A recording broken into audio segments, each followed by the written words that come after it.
शांति। आप सभी को पहली नवरात्रि की शुभकामनाएं। जैसे कि कल भाविका दीदी ने हमें बताया कि हम हर रोज एक शक्ति के बारे में समझेंगे।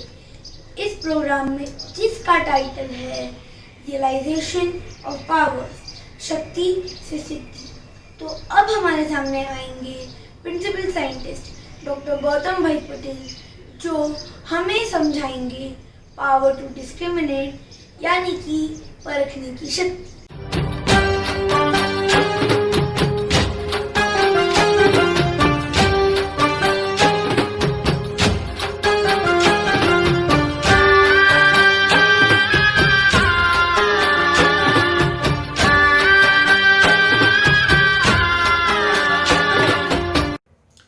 नमस्कार, thank you Aarav.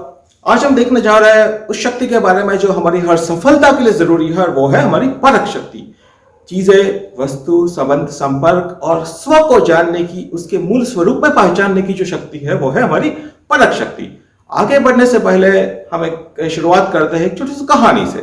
The small story is about once upon a time in England the king was on the walk and वो चाहता था कि मैं अपने राज्य में जाऊं और देखूं कि लोग क्या कर रहे हैं, how my people are having the problems और सो फोर्थ। सो देखता है कि the defence officer, the major was on duty और बैठ के वो अखबार पढ़ रहा है।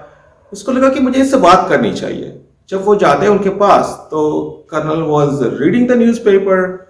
पूछता है कि सर मुझे यहाँ जाना है, क्या आप मुझे रास्ता दिखाएंगे? तो कर्नल ने ऐसे देखा और फिर बोला कि तुम जानते हो तुम किससे बात कर रहे हो? मैं इस कर्नल हूँ इस जगह का, तो फर्स्ट सैल्यूट मी। तो राजा ने सैल्यूट किया और फिर बोला कि सर मुझे यहाँ जाना है। तो बोला कौन हो, बताओ मुझे तुम पहले। बोला सर आप ही की तरह मैं भी इस राज्य की सेना का एक सेवक हूँ। तो कर्नल को इंटरेस्ट हुआ कि भाई ये भी मेरी तरह ही डिफेंस में है, चलो बात करते हैं इससे। उसने पेपर रखा बाजू में और बोला कि क्या पोस्ट है तुम्हारी? तो बोला कि लेफ्टिनेंट है क्या? नहीं, उससे आगे। तो बोला मेजर है क्या? नहीं, उससे आगे। तो बोला कर्नल है क्या? सर उससे आगे। तो पूछने वाला खड़ा हो गया, क्योंकि डिफेंस का रूल है कि जब कोई आपसे सम्मान है और फिर आपसे ऊपर है, उसको आपको सैल्यूट करना है। खड़ा हो गया तो बोला कि सर आप ब्रिगेडियर है, उससे ऊपर। तो वो एकदम ही वॉज फेंटेड, वो पीला हो गया एकदम कि अरे मैं किससे बात कर रहा हूँ। प्लस सर आप फील्ड मार्शल है, नहीं उससे आगे। तो राजा ने जब खोला अपना चतर खोली तो ही वॉज अ किंग।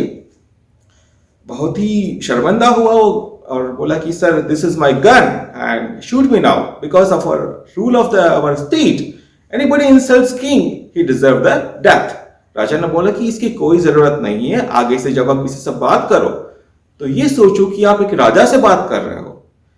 अब हम यही स्टोरी से देखते हैं कि वो कर्नल राजा को पहचान नहीं पाया। क्यों? क्योंकि वो अपने मन के खुद को नहीं पहचान पा रहा है कि ये कौन है, मैं कौन हूं।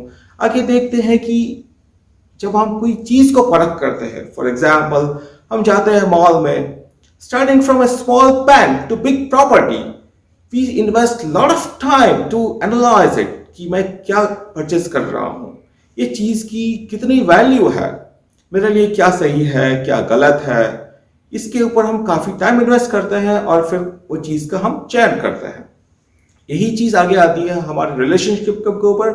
जब हम किसी व्यक्ति से मिलते हैं, उससे बात करते हैं, तो ये जानने की कोशिश करते हैं कि उसकी मनोवृत्तियाँ क्या है, how he is thinking about me, मुझे इससे कैसे रिलेशनशिप डेवलप करनी है। For example a boy he is having a desire to get married and he starts screening the girls, more than 50 girls he screens and then finally he choose one girl। एक लड़की को fix करके वो dating करता है और फिर शादी करता है, is but in a short span of time is getting in a divorce end up।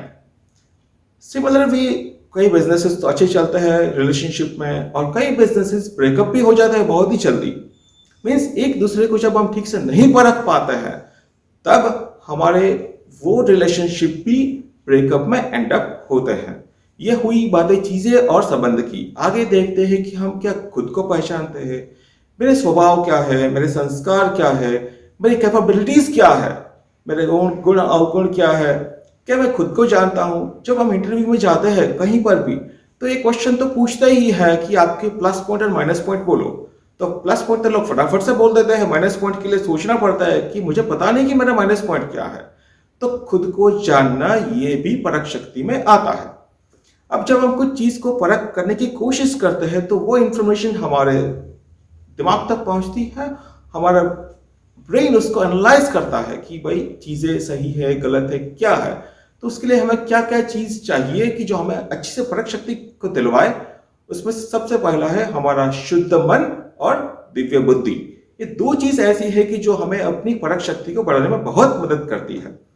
अब इसको कैसे बढ़ाया जाए, तो हमें रास्ता मिला है राजयोग का, जिसके नियमित अभ्यास से हम दिन प्रतिदिन हमारी हर शक्ति को बढ़ाएंगे, वैसे ही हमारी दिव्य बुद्धि बढ़ेगी और मन भी शुद्ध होगा। तो इस शक्तियों की उपासना के पावन पर्व पर हमारी सबसे यही शुभकामना है कि हम अपनी हर शक्ति को बढ़ाएं और अपने जीवन को समृद्ध बनाएं। ओम शांति। Thank you.